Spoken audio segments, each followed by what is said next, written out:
Hello everyone. Today I'm going to dealing with the topic education and inequality, widening socio-economical disparities.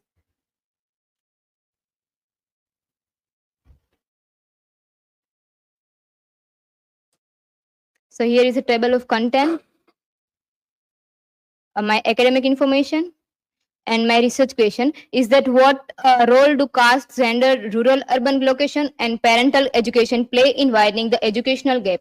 And for this, my hypothesis is that children from healthier and educated families have significantly higher chances of completing education compared to children from poor and less educated families, regardless of ability. So, what is educational inequality? So, educational inequality refers to unequal distribution of academic resources, including school funding, qualified teachers, books, and technology to socially excluded communities. Not all students start at the same line. Some attend school with proper teachers, libraries, and labs. Others study in schools lacking even basic infrastructure. So, why does it matter? Inequality is not about talent but about family background and social conditions. Rich students get more opportunities, poor students often struggle due to lack of resources. For example, a student in private urban school may learn coding with laptops, while the student in rural background might sit in a class without electricity. The socio-economic gap. So households wealth strongly influence schooling. Children from richer families stay longer in school and achieve higher levels, while those from poor families are forced to drop out early. Household income strongly determines years of schooling. Children from poor household often drop early. Sons' schooling is heavily tied to their father's education. It means students' parents are if studying more, so there are more chance to their children are highly educated than their parents. But if students' parents are not that much educated, so if they are not educated, then their child is also not educated more. They left it behind. Then rural versus urban divide. So schooling years gaps. Rural children average 6.5 years of schooling, while urban children average 9.6 years. Because in rural area, schooling is up to still 8th or 9th standard. There not more standards are available in rural area. So ratio of rural students is 6.4 years. In urban, availability of many schools, so students average is 9.6 years.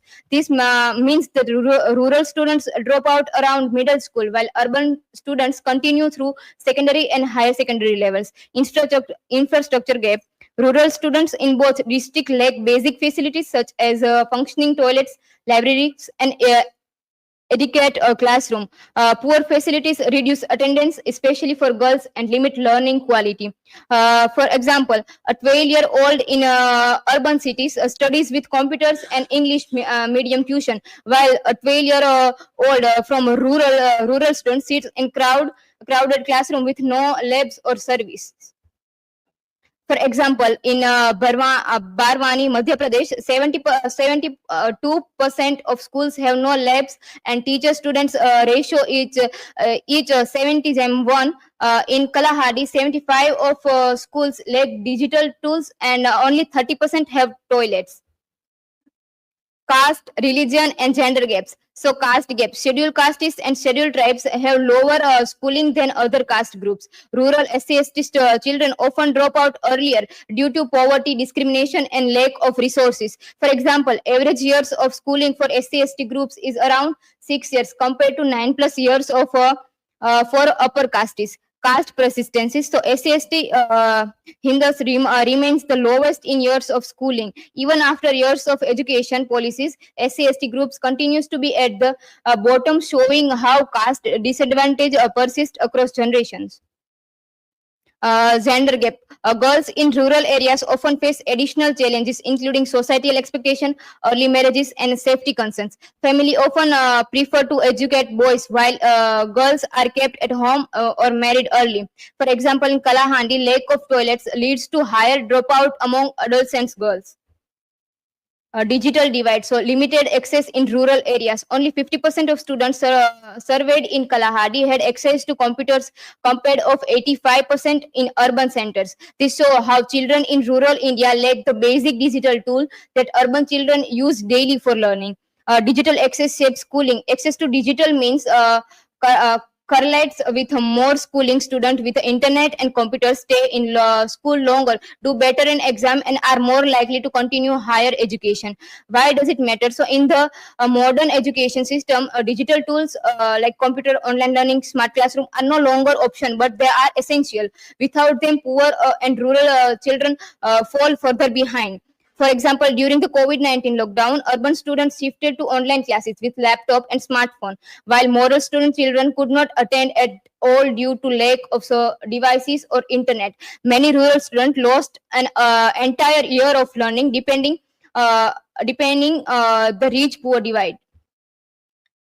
So, for example, here the report by IAMI Kantar titled Internet of India highlights a significant rise in internet users across the country. However, as shown in the chart, there is still a noticeable gap between urban and rural region in the internet access. Urban areas show 69% interest using uses, while rural areas are at only 37%, reflecting on the ongoing digital divide. The widening gaps. So global evidence, children from richer families are much more likely to get university degree than equally able children from poorer families. This means that even when poor and rich students have the same level of talent or ability, wealthier students are the ones who reach higher education. Why it matters? So education system often expand, but these opportunities are captured by first by rich families. Poor students, even if talented, are left behind because they lack of financial and social support. Uh, Impact on social mobility. So restricted opportunities. Educational inequality restricts social mobility and economic opportunities, particularly in underdeveloped regions. This means children in poor or rural areas often cannot climb the ladder of education and jobs. Intergenerational trap, where there is more inequality in one generation, there is less mobility in the next. Education advantages and disadvantages are passed down from parent to children, keeping poor families stuck. Why it matters? Education is supposed to act as a ladder to move up in life. But in unequal system, that ladder is broken. Poor children remain poor, and while rich children stay rich. A 2021 ASER report showed that only 60% of rural children in grade 10 could do division, compared to much higher rates in urban school. Without these skills, rural children are locked out of higher education and good jobs.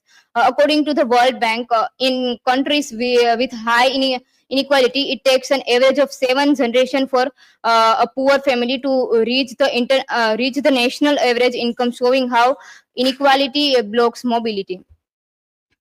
So conclusion, that educational inequality in India is largely shaped by socio-economic status, caste, gender, and geography. While rich children continues to advance with access to better schools, digital tools, and family support, poor children remain stuck in cycle of disadvantage and often dropping out early. In the evidence show that the gap between rich and poor is widening rather than closing, with opportunities increasingly concentrate among the wealthy. Without creating equal access to quality education, India risks wasting the talented and potential of millions of children who could contribute to its growth but are denied the chance. These are my references, and thank you. Now, if you have any question, then I'm free to ask.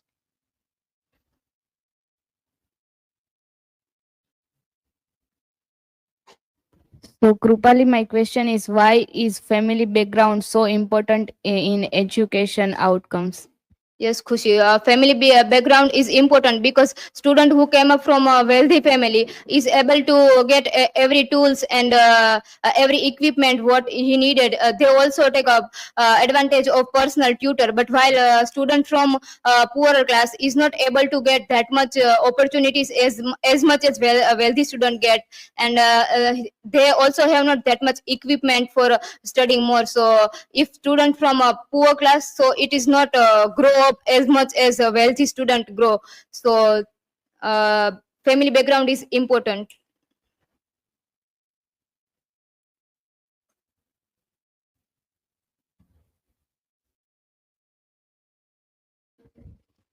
What might happen to Indians' economy if educational inequality is not reduced?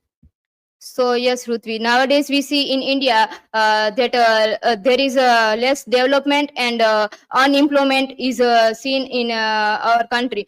So if we talk about economy, so student who are poor, so they remain poorer because of less opportunities. So they are remain poorer, and who are wealthy, so not wealthy class is more in our country. So yes, poor.